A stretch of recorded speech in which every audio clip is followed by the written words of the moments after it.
Hello students and welcome to the lecture.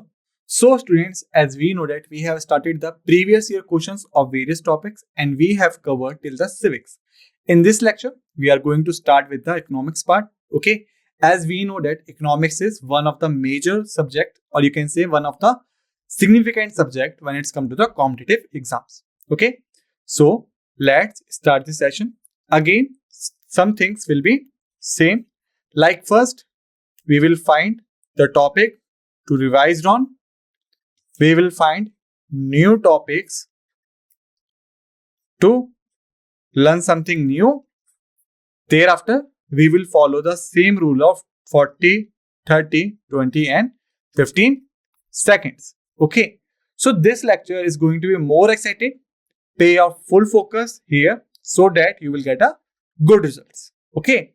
So now let's start and face our first question.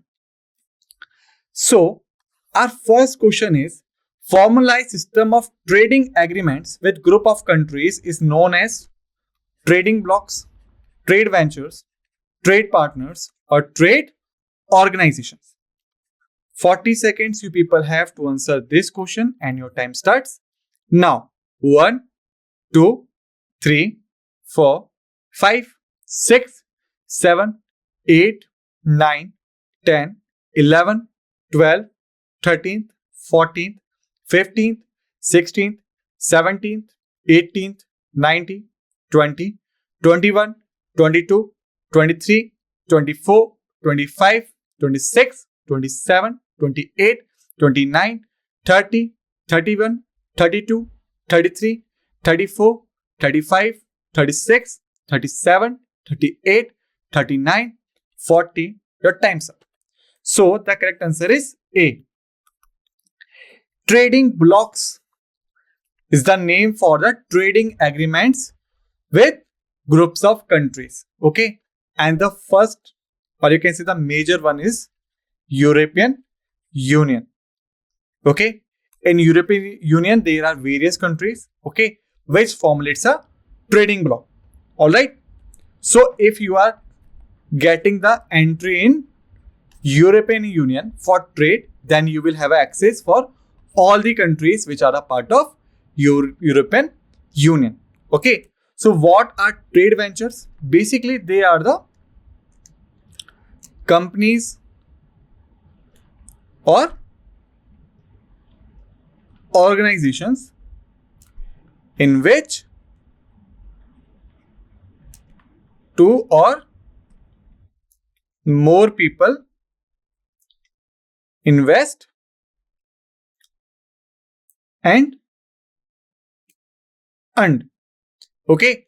So the organization or the companies where two or more people invest and earn, these are called the ventures. Suppose it is you, it is your friend, both of you invested together and establish one restaurant. Then this restaurant is your venture. Alright. Trade partners are the partners with whom we are trading. Trade organizations are basically the controllers and the facilitators. Okay. Like this is the persons, this is the another person. They want to do a trade together, but they belong to different areas, different countries. Their currency will be different. How they should do a trade together? So in between, suppose there is an organization which took currency for him, then convert this currency for him. Okay. Similarly, they shipped a material from this person to this person. Okay. So if there any organization which is doing such kind of things, then it's a trade organization. Means getting a currency from him, converting the currency for him, getting things from him, delivering the things to him. Okay. Now let's move forward. Second question we have, depression formed due to deflating action of winds are called playas, yardang, ventifex and sand dunes. Basically, it's not economics question, it's a geographic question. Okay. But now it's come, so what we could do, 15 seconds we have to answer. Okay. And your time starts now. 1, 2, 3, 4, 5, 6, 7, 8, 9, 10, 11th, 12th, 13th, 14th, 15th. Your time's up. So the correct answer is Yarda. Okay. Now it's again the economics question. Which one of the following is not a method of estimating national income? Expenditure method, product method, matrix method, income method. All right. 30 seconds you guys have to answer and your time starts now. 1, 2, 3, 4, 5, 6, 7, 8, 9, 10, 11, 12, 13, 14, 15, 16, 17, 18, 19, 20, 21, 22, 23, 24, 25, 26, 27, 28, 29, 30. So if we talk about the answer is C. Matrix method not included in computation of national income. So what is the national income? It is the total earning done by every individual of the nation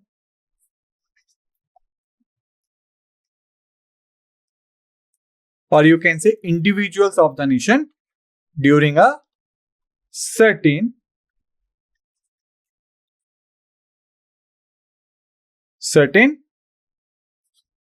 time period or basically the financial year. Indian financial year starts from April ending at March. So during this time period, how much income has been earned by the individuals of the country are the part of national income. All right. So if we talk about the expenditure method, then the assumption behind it is very simple. Total expenditure done by the people during the certain time period will be the total national income or NI. Okay. So if you are spending money on something, it means that you are earning money from somewhere. Okay. So that's how if you are spending, it means you are earning. And if you are spending 100 rupees, let's have an assumption you have saved 20 rupees, then your national income will be 120. Okay. It's just an example. It's not the exact method. I'm giving you the overview. Okay.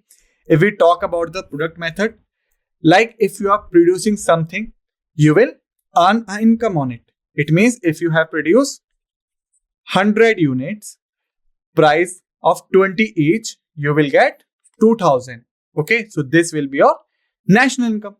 If we talk about the income method, then the total amount you are getting buying and selling, like suppose 1000 rupees you are getting, then it is your national income. Okay, so these are the overviews of the methods, but matrix method is not included in it. Okay, I hope now you have understood the concept. Okay, now let's move forward. The fourth question we have, the monetary policy is, you can correct it. The monetary policy in India is formulated by Central Government, Industrial Financial Corporation of India, Reserve Bank of India, or Industrial Development Bank of India. 40 seconds you have to answer the question and your time starts now. 1, 2, 3, 4, 5, 6, 7, 8, 9, 10, 11, 12, 13th, 14th, 15th, 16th, 17th, 18th, 19th, 20, 21, 22, 23, 24, 25, 26, 27, 28, 29, 30, 31, 32, 33, 34, 35, 36, 37, 38, 39, 40. Your time's up. The correct answer is C. Reserve Bank of India. So the Reserve Bank of India was established by RBI Act of 1934 as a apex banking body in India. In India. Okay, if we talk about the headquarters of RBI, then the headquarters are at Mumbai. Okay. So basically, if we talk about the monetary policy, then you must be aware that there are two types of policy: fiscal policy, and then comes the monetary policy. So if we talk about the fiscal policy, it is made by the Ministry of Finance. It is made by the Ministry of Finance. Okay. And if we talk about the monetary policy, then it is made by RBI or the Reserve Bank of India. Okay. So fiscal policy, in short, FP, reflects the total expenditure of government in respect of total revenue. It means that how much the government is going to spend and how much the government will receive. Okay. So it is the fiscal policy. It could be neutral. Okay. Thereafter, it could be deficit. Okay. And thereafter, it could be in surplus. Okay. So if we talk about these phenomena, then basically the neutral phenomena means total expenditure is equal to total revenue. The amount the government is going to spend is the amount government is going to earn back. Okay. Deficit means total expenditure is higher than the total revenue. You are spending more, but you are earning less. Okay. Surplus means total expenditure is lower than the total revenue. Okay. So this deficit one is applicable in the case of India. Okay. So if the question asks you the fiscal policy of India is of, then remember it is of the deficit type.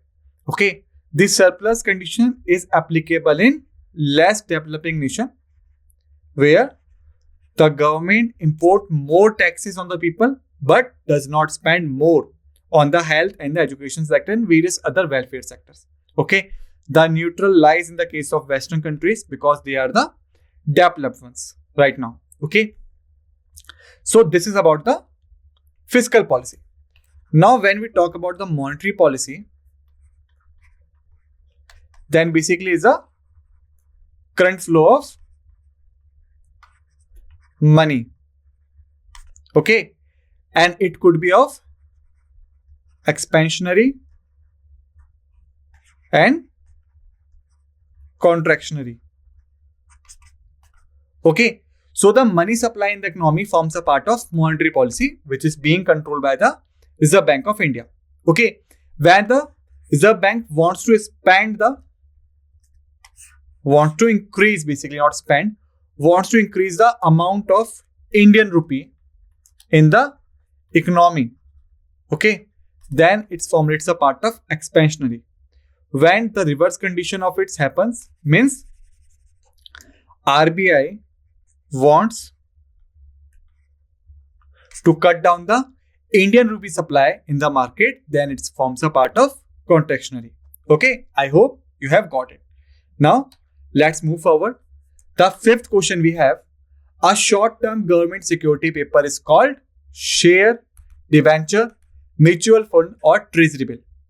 For this question, 20 seconds you guys have to answer and your time starts now. 1, 2, 3, 4, 5, 6, 7, 8, 9, 10, 11, 12, 13th, 14th, 15th, 16th, 17th, 18th, 19th, 20. Time's up. So the correct answer is D. The treasury bill is the correct answer. Okay. So if we talk about the shares, debenture, mutual fund, what is the meaning of them, and treasury bill as well. Okay. So suppose if they are 100 rupees, and I have divided 100 rupees into 10 equal parts. Then they become 10 shares. Okay. So this is the concept of share. When the certain amount is divided into several equal parts, then they become the shares. And the people who having these shares means 10 people could own 10 shares. Okay, then they become a shareholders. All right. Simply, if we talk about the debentures are also the same kind of thing, but share versus debenture, if we talk about this, then remember, shares are always backed by guarantee. Okay, debentures are generally not backed by the guarantee. All right, so this is only the basic difference you just keep in your mind. Okay, thereafter, if we talk about the mutual funds, if 10 people, or you can say like this, if 10 people come together and invest rupees 10 each, then the total amount become rupees 100. Okay, then it is become the mutual funds, because 10 people mutually collected their money here. Okay, then any of them could borrow the money from it, and then he has to return it with interest. Okay, and then all the members who have invested their money in this mutual fund will get a interest payment from this fund. Okay, so this is the short example of mutual fund. So treasury bill, what about treasury bill? Then it is basically the paper issued by Reserve Bank of India on behalf of the government. Okay, it is the borrow document of the government. Like if government has issued TB or treasury bill of rupees 10 crores. Okay, it means that the persons who will borrow this treasury bill from the RBI will have to pay 10 crores to the government, and certain interest will be promised to the person by the government. So you can say it is the method of loan obtaining by the government. Okay, now let's move forward. The sixth question we have, WTO basically promotes financial support, global peace, unilateral trade, multilateral trade. To answer this question, you have 30 seconds. Okay, and your time starts now. 1, 2, 3, 4, 5, 6, 7, 8, 9, 10, 11, 12, 13, 14th, 15th, 16th, 17th, 18th, 19th, 20, 21, 22, 23, 24, 25, 26, 27, 28, 29, 30. Your time's up. So the correct answer is D. Okay. If we talk about the WTO, then it stands for the World Trade Organization. Okay, which was established after Marrakesh Agreement 1994. Okay, so the World Trade Organization, it was established in 1994 after the Marrakesh Agreement for facilitating the trade globally, or you can say for facilitating the globalization. So that's why it deals with the multilateral trade. Okay, and if we talk about the financial support, then it is dealt by the International Monetary Fund or the World Bank. Okay, global peace is basically done by the United Nations. Unilateral trade is basically done between the countries by FTA, or you can say free trade agreements. But when it's come to trade global, then WTO plays its role. Okay, now let's move forward. Seventh question we have, under which market conditions do firms have excess capacity? Perfect competition, monopolistic, duopoly, or oligopoly? 20 seconds I am providing you to answer this question, and your time starts now. 1, 2, 3, 4, 5, 6, 7, 8, 9, 10, 11, 12, 13, 14, 15, 16, 17, 18, 19, 20. Time's up. The correct answer is monopolistic competition.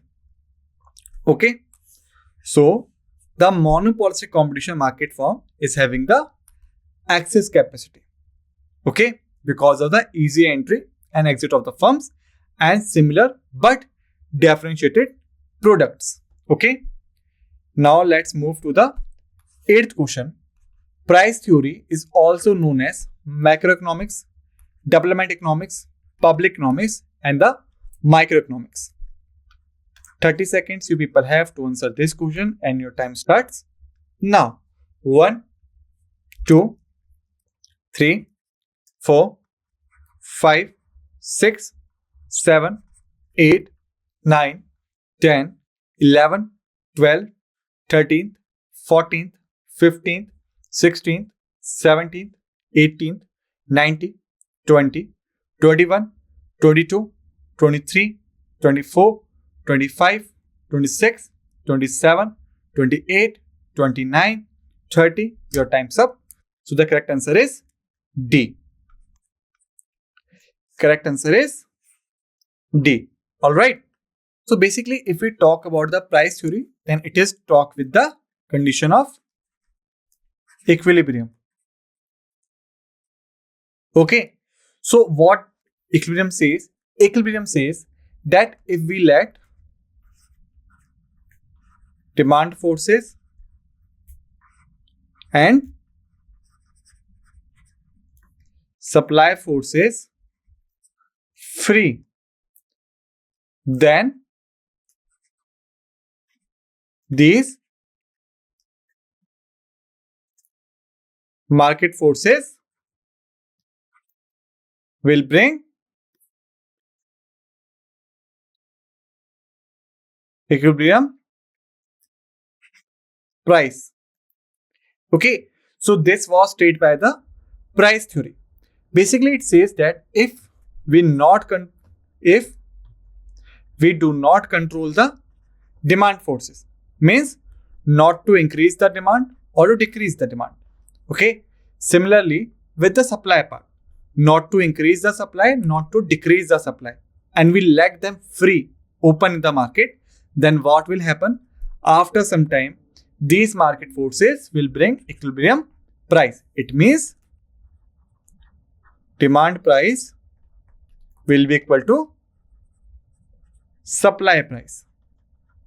Okay, but generally it is not possible in case of all the commodities, or you can say it is just only possible for one or some commodities. Okay, that's why it comes under microeconomics. All right, I hope now you have got the answer. Now let's move forward. Question 9th we have, at present India is following fixed exchange rate, floating exchange rate, packed up exchange rate, packed down exchange rate. 20 seconds you have to answer this question and your time starts now.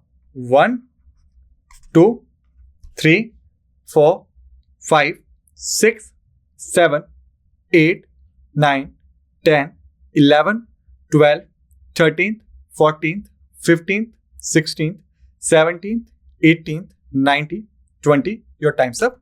So the correct answer is floating exchange rate. Okay. So if we talk about the exchange rate, what is the meaning of it? It is the rate of exchange of domestic currency with foreign currency. Okay, it is basically a rate of exchange. Okay, like $1 is equal to 83 rupees. Okay, so this is a rate of exchange. It means if you give 83 rupees, you will get $1. And if you give $1, you will get 83 rupees. Okay, so this is the exchange rate. Basically, it is generally done by demand and supply. Now you will ask how? Suppose if dollars supply increase in the market, but dollars demand is limited. And if you know the law of demand, I have told you, if the demand is limited but the supply increases, then the price or value will be fall down. Similar thing will happen to the dollar. If its demand not increases but supply increases, its value will be falls down. Okay. And if its supply was not increasing but demand increasing, its value will goes up. Okay. So there are two conditions basically mainly about which we have discussed. First is the fixed exchange rate. It means that we have fixed the exchange rate and we are not dealing with demand and supply. Second state that floating exchange rate. It means that we are not fixing the particular ratio, but we are letting the demand and supply, or you can say the market forces, to decide the exchange rate. Okay. So basically India follows the floating ones. Okay. Now let's move forward. 10th question we have, national income is the net national product at market price, net national product at factor price, net domestic product at market price, net domestic product at factor price. 30 seconds you have to answer this question and your time starts now. 1, 2, 3, 4, 5, 6, 7, 8, 9, 10, 11, 12, 13, 14, 15, 16, 17, 18, 19, 20, 21, 22, 23, 24, 25, 26, 27, 28, 29, 30. Time's up. So the correct answer is B. Net National Product at factor cost. Okay. So just remember this thing. The definition of national income I had told you was the theoretical definition. This is the systematical definition. Okay. So systematically, when we're talking about the national income, then we are talking about the net national product at factor cost. Okay. Now let's move forward. 11th question we have. Which among the following agencies release the report Economic Outlook? Okay. It releases every year, but because this question was asked in 2010, so that's why this year is mentioned. Okay. The options are Planning Commission, PM's Economic Advisory Council, Finance Commission, or Reserve Bank of India. 20 seconds you people have to answer the question and your time starts now. 1, 2, 3, 4, 5, 6, 7, 8, 9, 10, 11, 12, 13th, 14th, 15th, 16th, 17th, 18th, 19th, 20. Your time's up. Now let's move forward. The correct answer is PM's Economic Advisory Council is responsible for releasing the economic outlook every year. Okay. Now let's move forward. 12th question we have. India and US have decided to finalize agreements related to which of the following? Basically, it was signed in 2010, but it is still an important question for you. If the question gets reversed, like which of the following is a deal signed between the India and US during the year of 2010, then you have to answer it. Okay, so that's why pay your attention here. Okay, only 15 seconds you have to answer this question and your time starts now.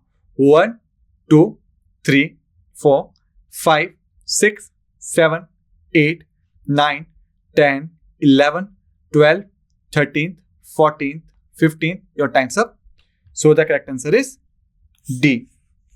Trade, investment, intellectual property, and traditional knowledge. All of these we have signed a deal.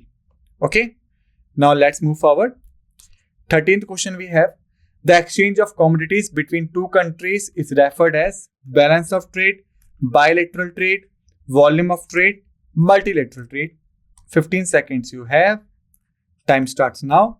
1, 2, 3, 4, 5, 6, 7, 8, 9, 10, 11, 12, 13th, 14th, 15th, 16th, 17th, 18th, 19th, 20. Plus 5 seconds I had provided you additionally. Okay. The answer is C. Volume of trade. It is known as volume of trade. Okay. 14th question we have. A want becomes a demand only when it's backed by ability to purchase, necessity to buy, desire to buy, utility of product. Basically, it is the definition of demand. Okay. 15 seconds you have to think about it and no additional seconds will be granted. Okay. Time starts now. 1, 2, 3, 4, 5, 6, 7, 8, 9, 10, 11, 12, 13th, 14th, 15th. The time's up. Answer is D. Okay. If you want to buy something and then you find the thing is able to meet your demands, or the thing is able, or its utility is able to meet your expectations, then you will buy it, right? If it's not meeting the expectations, then why you will buy it? Okay. So utility of product is the first or the most main concern that a want becomes a demand. Okay. 15th question we have. The terms microeconomics and macroeconomics were coined by Alfred Marshall, Ragnar Norsky, Ragnar Frisch, J.M. Keynes. 15 seconds you have to answer the question. Your time starts now. 1, 2, 3, 4, 5, 6, 7, 8, 9, 10, 11, 12, 13th, 14th, 15th. Time's up. The correct answer is J.M. Keynes was the one who coined the term microeconomics and macroeconomics. Okay. So students, in this lecture, we have completed 15th questions of the economics. In the next lecture, we will continue with the 15th more question of economics. Okay. Till then, just revise all the facts and figures we have discussed in this lecture and we had discussed earlier in the economics lectures. Okay. With this note, let's end this session and thank you.